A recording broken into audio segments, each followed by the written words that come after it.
When I was 5 years old, my uncle, Mike, started to molest me. He used an Atari game to kind of entice me into my young mind. And I didn't understand what was happening at the time. I was just encapsulated by this video game.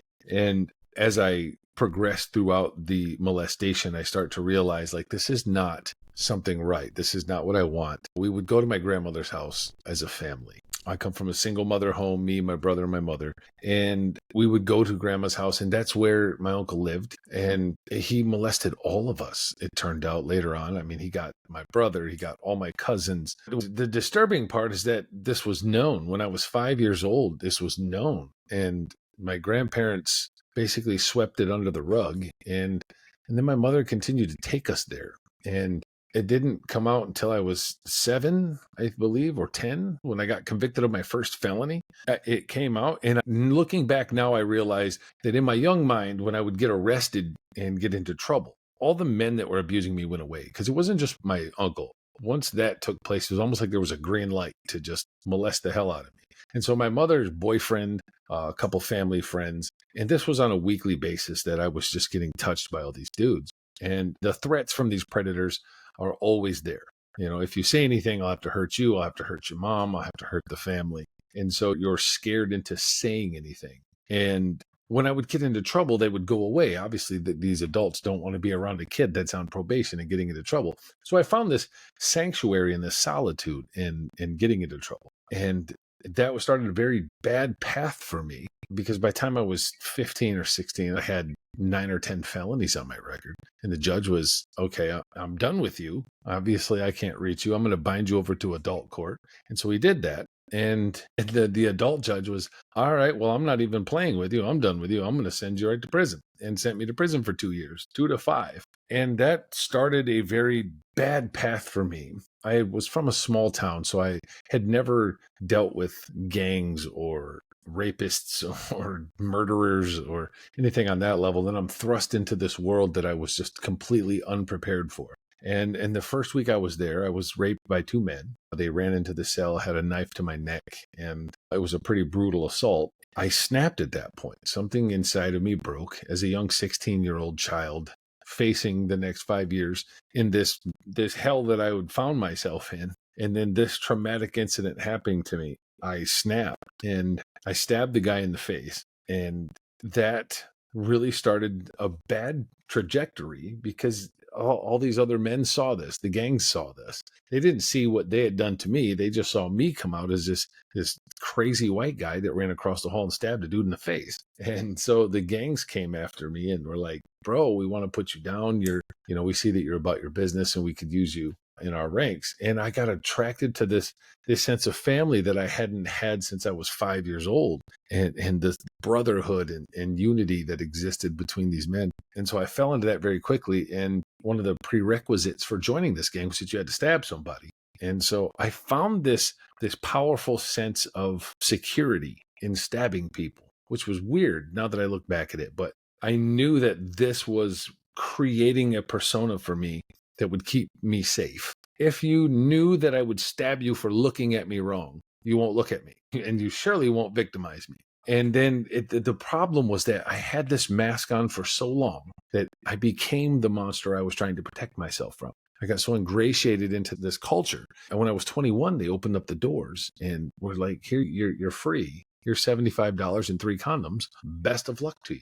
And at that point in my life, I was such a train wreck of a human being, because I'd been raised by these wolves. And I went to the world with that same mentality, and I had this mask on, and my goals were to be like the next Scarface in life. And that was one of my big dreams. And for 20 months, I was just a train wreck in the world. I got a couple of girls pregnant. I started to rob drug dealers. I started to break into homes and just big boy crime. And I was caught again in 2004 and sent back to prison for 12 more years. And during that time in 2008, I discovered that my brother was having an affair with the girl that I had the oldest son with. And when I had gone back, there was something profound that had happened in that moment of losing my freedom for the second time. And now I have kids. I'm going to be a father. And I felt in my mind like, okay, I need to be a more stand-up guy. I have to be better. Except in my mind, it wasn't well, let's do something good for the world. It was, you got to be a better gangster.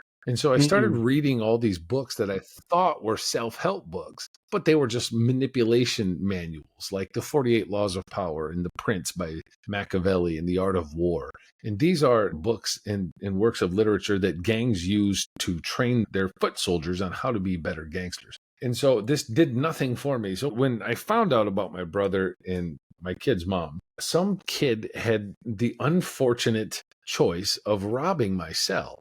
Apparently, he didn't do his homework, and he ran into my cell, stole all my stuff. I came home from working in the kitchen one day, came back to the cell. We call it home. So easy to fall right back into that, right? Like, I came home. Mhm. I came back to my cell, found out that it was robbed, and it took me, all of 2 minutes to find out who it was. And I unleashed on this kid in just a ridiculous, violent way, unleashing all that anger.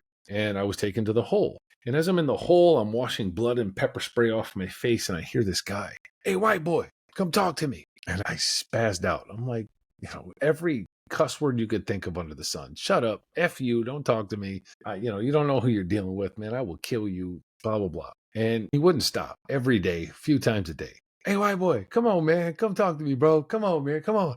And I'd cuss him out. And eventually he stopped. And about a week later, I got taken down to see the Security Classification Committee, which are the people that give you your sentence. And, they said, "You really messed this guy up. He's in a coma. And if he dies, you're going to do the rest of your life in prison." And so they gave me 60 months in the hole. They were like, "You're going to be here for about 5 years." And I mean, it was crushing, right? I'm like, wow.